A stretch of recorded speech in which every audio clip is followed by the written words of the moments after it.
Oggi mi sostituisco alla mia socia Nicole Brusaferro, che oggi non è potuta essere qui con noi, e quindi vi conduco nel mondo dei mister, degli aspiranti mister Topolini. Vi presento l'aspirante numero 42. 42, ha guardato spudoratamente. Allora, nome? Juan Carlos. Juan Carlos, ma che nome spettacolo! Sono nato in Italia però. Ho capito, però le origini? La nonna di mio papà di Spagnola. Della Spagna, ho capito, una terra bellissima. Niente di spagnolo, parlo poco. Ho capito. Qualche parolina.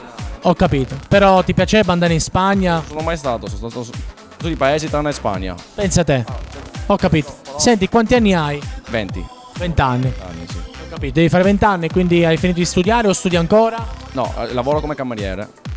Ho capito. Tra l'altro lui, guardate che look, che ha il capello, l'occhietto giusto, il look alla Tony Manero, abbronzato, bruciato, anzi aggiungerei. Sì, sì. Senti, cameriere dove? In un ristorante, in un hotel? Piazza Ponte Rosso lavoravo. Adesso mi sposto in un'altra zona. Ho capito, ti piace comunque questo lavoro, stare a contatto con la gente? Sono con la gente, avere modo che fare con il cliente. Sì, servire le persone e cercare di dare il meglio. Beh, giusto, anche perché colgo l'occasione per dire che il cameriere non è un lavoro poi così facile.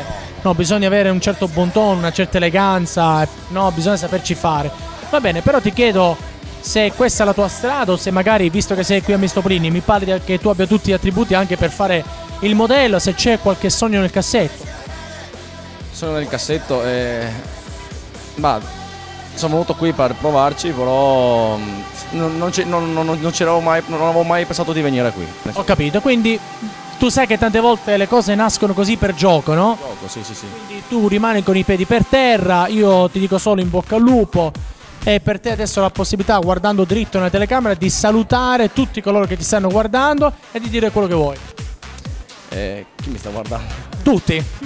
Ciao a tutti, votatemi e niente. Quindi basta, ciao, grazie. Abbiamo detto tutto.